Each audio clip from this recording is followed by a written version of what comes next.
ಶ್ರೀಕೃಷ್ಣಾಯ ನಮಃ. ಎಲ್ಲರಿಗೂ ನಮಸ್ಕಾರ.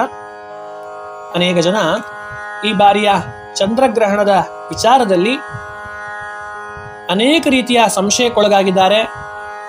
ತುಂಬ ಪ್ರಶ್ನೆಗಳನ್ನು ಫೋನ್ ಮುಖಾಂತರವಾಗಿ, ಮೆಸೇಜ್ ಮುಖಾಂತರವಾಗಿ ಕೇಳ್ತಾ ಇದ್ದಾರೆ. ಆಚಾರ್ಯರೇ, ನಮಗೆ ಈ ಬಾರಿಯ ಗ್ರಹಣದ ಆಚರಣೆ ಇದೆಯಾ ಅಂತ. ಅದಕ್ಕೆ ಉತ್ತರ, ನಮಗೆ ಈ ಬಾರಿಯ ಚಂದ್ರಗ್ರಹಣದ ಆಚರಣೆ ಅವಶ್ಯವಾಗಿ ಇದ್ದೇ ಇದೆ. 3/3/2026 ಮಂಗಳವಾರ ಈ ದಿವಸ ಚಂದ್ರಗ್ರಹಣದ ಆಚರಣೆ ನಮ್ಮೆಲ್ಲರಿಗೂ ಕೂಡ ಇದೆ. ಮೊದಲಿಗೆ ವೇದಾರಂಭ ಬಹುಬೇಗ ಆಗೋದ್ರಿಂದ ಈ ದಿವಸದಲ್ಲಿ ಶ್ರಾದ್ದದ ಆಚರಣೆ ಇರೋದಿಲ್ಲ. ಮರುದಿವಸ ಶ್ರಾದ್ದವನ್ನ ಮಾಡಬೇಕು. ತದನಂತರ ಬೆಳಗ್ಗೆ 11:30 ಒಳಗಡೆ ಅಶಕ್ತರು, ವೃದ್ಧರು, ಚಿಕ್ಕ ಮಕ್ಕಳು, ಗರ್ಭಿಣಿ ಸ್ತ್ರೀಯರು, ಅನಾರೋಗ್ಯದಿಂದ ಹೆಲ್ತ್ ಇಶ್ಯೂಗಳು ಯಾರಿಗಿರುತ್ತೋ ಅವರು 11:30 ಒಳಗಾಗಿ ಅಲ್ಪಾಹಾರವನ್ನ, ಫಲಹಾರವನ್ನ ಮಾತ್ರ ಮಾಡಬಹುದು. ಊಟವನ್ನ ಮಾಡಬಾರ್ದು. ತದನಂತರದಲ್ಲಿ 3:19 ಕೆಲವೊಂದು ಊರುಗಳಲ್ಲಿ ಸಮಯದ ವ್ಯತ್ಯಾಸ ಇದೆ. ಅದನ್ನ ನೀವು ನಿಮ್ಮ ಮೊಬೈಲ್ಗಳಲ್ಲಿ ನೋಡ್ಕೊಳ್ಳಿ. 3:19 ಗ್ರಹಣದ ಸ್ಪರ್ಶ, ಮಧ್ಯಕಾಲ 5:04, ಗ್ರಹಣದ ಮೋಕ್ಷ ಕಾಲ 6:48.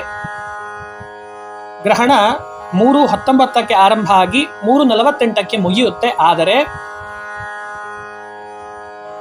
ನಮಗೆ ಅದರ ಆಚರಣೆ ಇರತಕ್ಕಂಥದ್ದು, ಗ್ರಹಣ ಕಾಣಿಸಿಕೊಳ್ತಕ್ಕಂಥದ್ದು ಕೇವಲ 6:25 6:45, 6:48 ಇಷ್ಟು ಮಾತ್ರ. ಕೇವಲ ಒಂದು 20-25 ನಿಮಿಷಗಳ ಅವಧಿ ಮಾತ್ರ ನಮ್ಮ ಕಣ್ಣಿಗೆ ಗ್ರಹಣ ಕಾಣಿಸಿಕೊಳ್ಳೋದು. ಹಾಗಾಗಿ ಇಷ್ಟು ಮಾತ್ರ ನಾವು ಆಚರಣೆ ಮಾಡಿದರೆ ಸಾಕು. ಜಪಾದಿಗಳನ್ನ, ಸ್ತೋತ್ರ ಪಾರಾಯಣಗಳನ್ನ ನಾವು ಇಷ್ಟು ಅವಧಿಯಲ್ಲಿ ಮಾತ್ರ, ಅಂದ್ರೆ 6:20 6:50 ಒಂದು ಇಟ್ಕೊಳ್ಳೋಣ, ಒಂದು ಅರ್ಧ ಗಂಟೆ ಮಾತ್ರ. ಒಂದೊಂದು ಪಂಚಾಂಗದಲ್ಲಿ ಒಂದೊಂದು ರೀತಿಯ ವ್ಯತ್ಯಾಸಗಳನ್ನು ಕೊಟ್ಟಿದ್ದಾರೆ. ಒಂದೊಂದು ಊರಿನಲ್ಲಿ ಒಂದೊಂದು ರೀತಿಯ ಆಚರಣೆ ಇದೆ. ಹಾಗಾಗಿ ಸ್ವಲ್ಪ ಇಲ್ಲಿ ಮಾತ್ರ ಎಲ್ಲರಿಗೂ ಸಂಶಯ ಇದ್ದೇ ಇರುತ್ತೆ. ಹಾಗಾಗಿ ಅದನ್ನ ನೀವು ನಿಮ್ಮ ಊರಿನ ಪ್ರಕಾರದಲ್ಲಿ ಆಚರಣೆ ಮಾಡಿ.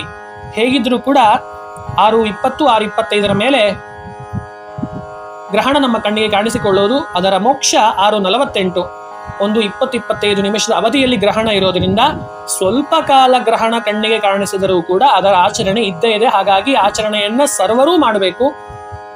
ಯಾರು ಸಂಶಯಕ್ಕೆ ಒಳಗಾಗೋದು ಬೇಡ. ಮಾಡಬೇಕೋ ಮಾಡಬಾರ್ದು ಅಂತ ಹೇಳಿ ಎಲ್ಲರಿಗೂ ಗ್ರಹಣದ ಆಚರಣೆ ಇದ್ದೇ ಇದೆ. ಶುಭ ಫಲ ತುಲಾರಾಶಿ, ವೃಶ್ಚಿಕ ರಾಶಿ, ಮೀನರಾಶಿ, ಮಿಥುನ ರಾಶಿ ಇವರಿಗೆ ಗ್ರಹಣದ ಶುಭ ಫಲ. ಹಾಗಂತ ಹೇಳಿ ಇವರು ಜಪಾದಿಗಳನ್ನು ಮಾಡಬಾರ್ದು ಅಂತಲ್ಲ. ಗ್ರಹಣದ ಇಂಪ್ಯಾಕ್ಟ್ ಇವರಿಗೆ ತುಂಬಾ ಉತ್ತಮ ರೀತಿಯಲ್ಲಿ ಇರುತ್ತೆ. ಈ ರಾಶಿಯವರಿಗೆ ತುಂಬಾ ಶುಭ ಫಲ ಅಂತಕ್ಕಂಥದ್ದು ಇರುತ್ತೆ. ಆದರೂ ಕೂಡ ಇವರು ಕೂಡ ಪಾರಾಯಣಾದಿಗಳನ್ನ, ಜಪಾದಿಗಳನ್ನ ಮಾಡಬೇಕು. ಇನ್ನು ಗ್ರಹಣದ ಮಧ್ಯಮ ಫಲ ಧನುರಾಶಿ, ಕುಂಭರಾಶಿ, ಮೇಷರಾಶಿ, ಕರ್ಕಾಟಕ ರಾಶಿ ಇವರಿಗೆ ಮಧ್ಯಮ ಫಲ. ಇನ್ನು ಅಶುಭ ಫಲ ಸಿಂಹರಾಶಿ, ಕನ್ಯಾ ರಾಶಿ, ಮಕರ ರಾಶಿ, ವೃಷಭ ರಾಶಿ. ಈ ಬಾರಿಯ ಚಂದ್ರಗ್ರಹಣ ಮುಖ್ಯವಾಗಿ ಪೂರ್ವ ಫಲ್ಗುಣಿ ನಕ್ಷತ್ರ ಸಿಂಹರಾಶಿಯಲ್ಲಿಯೇ ಕಾಣಿಸಿಕೊಳ್ತಾ ಇರೋದ್ರಿಂದ ಈ ರಾಶಿಯವರು ಅತ್ಯಂತ ಜಾಗರೂಕರಾಗಿ, ತುಂಬಾ ಎಚ್ಚರಿಕೆಯಿಂದ ಅವಶ್ಯವಾಗಿ ಜಪಾದಿಗಳನ್ನು ನೀವು ಮಾಡಲೇಬೇಕು. ತುಂಬಾ ಕೇರ್ಲೆಸ್ ಆಗಿರಬೇಡಿ. ಆದಷ್ಟು ಏನು ಒಂದು 20-25 ನಿಮಿಷದ ಅವಧಿ ಇದೆ ಗ್ರಹಣ ಕಣ್ಣಿಗೆ ಕಾಣಿಸಿಕೊಳ್ಳೋದು. ಈ ಅವಧಿಯಲ್ಲಿ ನೀವು ವಿಷ್ಣು ಸಹಸ್ರನಾಮ ಪಾರಾಯಣ, ಎಲ್ಲರೂ ಅಷ್ಟೇನೆ, ಯಾರಿಗೆಲ್ಲ ಗ್ರಹಣದ ದೋಷ ಇದೆಯೋ, ಯಾವ ರಾಶಿಗಳಿಗೆ ಗ್ರಹಣದ ದೋಷ ಇದೆಯೋ ಯಾರು ಹೆದರಬೇಕಿಲ್ಲ. ಯಾವುದೇ ರೀತಿಯ ಟೆನ್ಷನ್ಗಳನ್ನು ಮಾಡ್ಕೊಳ್ಬೇಕಿಲ್ಲ. ಕರೆಕ್ಟಾಗಿ ನೀವು ಕೂತ್ಕೊಂಡು ಗ್ರಹಣ ಆರಂಭ ಆದ ಮೇಲೆ ಒಂದು ಸ್ನಾನ, ಗ್ರಹಣ ಬಿಟ್ಟ ಮೇಲೆ ಒಂದು ಸ್ನಾನ, 6:20-25 ನಂತರ ಒಂದು ಸ್ನಾನ ಮಾಡಿಕೊಂಡು ತದನಂತರದಲ್ಲಿ ವಿಷ್ಣು ಸಹಸ್ರನಾಮ ಪಾರಾಯಣ. ಇದಕ್ಕಿಂತ ಉತ್ತಮವಾದ ಪುಣ್ಯ ಫಲವನ್ನ ಕೊಡತಕ್ಕಂಥ ಇನ್ನೊಂದು ಸ್ತೋತ್ರ ಇಲ್ಲ. ಹಾಗಾಗಿ ನೀವು ಇಷ್ಟು ಮಾಡಿದ್ರೆ ಸಾಕು. ವಿಷ್ಣು ಸಹಸ್ರನಾಮ ಸ್ತೋತ್ರ ಪಾರಾಯಣ, ಹಾಗೆ ಲಕ್ಷ್ಮೀ ನರಸಿಂಹ ಮಂತ್ರ, ಉಗ್ರಂ ವೀರಂ ಮಹಾವಿಷ್ಣುಂ ಜ್ವಲಂತಂ ಸರ್ವತೋಮುಖಂ ನೃಸಿಂಹಂ ಭೀಷಣಂ ಭದ್ರಂ ಮೃತ್ಯುಂ ನಮಾಮ್ಯಹಂ. ಈ ಶ್ಲೋಕವನ್ನ ನೀವು ಒಂದು 10 ಬಾರಿ ಅಥವಾ 108 ಬಾರಿ ಇದರ ಜಪವನ್ನ ಮಾಡ್ಕೊಳ್ಳಿ. ಗ್ರಹಣದ ದೋಷ ಇರತಕ್ಕಂಥವರು ಅಕ್ಕಿ ಮತ್ತೆ ಹುರುಳಿ, ಇನ್ನು ಅನೇಕ ದಾನಗಳನ್ನ ಶಾಸ್ತ್ರ ಹೇಳಿದೆ.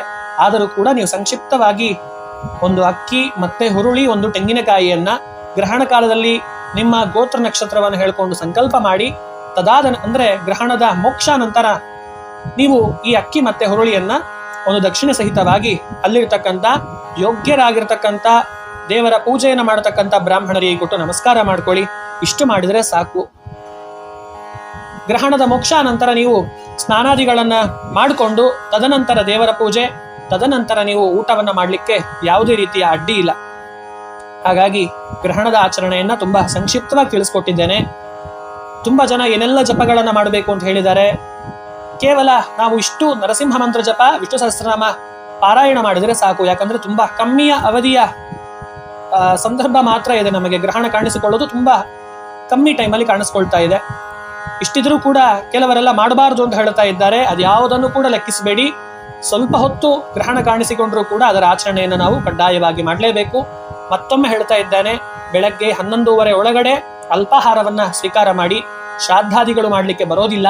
ತದಾದ ನಂತರ 3:20 ನಂತರ 3:19 ನಂತರ ಗ್ರಹಣದ ಸ್ಪರ್ಶ ಆರಂಭ ಆಗುತ್ತೆ. ಈ ಸಂದರ್ಭದಲ್ಲಿ ಆದಷ್ಟು ಟ್ರಾವೆಲ್ ಮಾಡಬೇಡಿ, ಮನೆಯಲ್ಲೇ ಒಂದು ಕಡೆ ಕೂತ್ಕೊಂಡಿರಿ.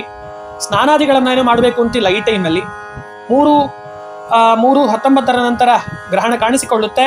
6:48 ಗ್ರಹಣದ ಮೋಕ್ಷ ಇದೆ. ನೀವು ಸ್ನಾನ ಮಾಡಬೇಕಾಗಿದ್ದು ಯಾವಾಗ ಅಂದ್ರೆ 6:20 ನಂತರ, 6:20, 6:22 ಈ ಸಂದರ್ಭದಲ್ಲಿ ಸ್ನಾನವನ್ನ ಮಾಡಿಕೊಂಡು ಪಾರಾಯಣಾದಿಗಳನ್ನ ಮಾಡಿ 6:48 ಗ್ರಹಣದ ಮೋಕ್ಷ ಇದೆ. ತದಾದ ನಂತರ ನೀವು ಯಥಾಶಕ್ತಿ ದಾನ ದಕ್ಷಿಣೆಗಳನ್ನ ಯೋಗ್ಯರಾಗಿರ್ತಕ್ಕಂಥವರಿಗೆ ಕೊಟ್ಟು ಗ್ರಹಣದ ಕೃಷ್ಣಾರ್ಪಣವನ್ನ, ಈ ದಾನಾದಿಗಳನ್ನೆಲ್ಲ ಕೊಟ್ಟು ಕೃಷ್ಣಾರ್ಪಣ ಮಸ್ತು ಅಂತ ಹೇಳಿ ಆ ಭಗವಂತನಿಗೆ ಅರ್ಪಣೆ ಮಾಡಿ. ತುಂಬಾ ಸಂಶಯಗಳೇನು ಇರ್ಲಿಕ್ಕಿಲ್ಲ ಅನ್ಕೊಳ್ತೀನಿ. ಏನಾದರೂ ಸಂಶಯಗಳಿದ್ರೆ ನನ್ನ ನಂಬರ್ ಕೊಟ್ಟಿರ್ತೀನಿ. ಆ ನಂಬರಿಗೆ ನೀವು ಬೇಗ ಕರೆ ಮಾಡಿ ಮಾಹಿತಿಯನ್ನ ಪಡ್ಕೊಳ್ಬಹುದು. ಯಾರೂ ಕೂಡ ಗ್ರಹಣದ ಬಗ್ಗೆ ಹೆದರ್ಕೊಳ್ಬೇಕಿಲ್ಲ. ಇವೆಲ್ಲ ಭಗವಂತನ ಸೃಷ್ಟಿ.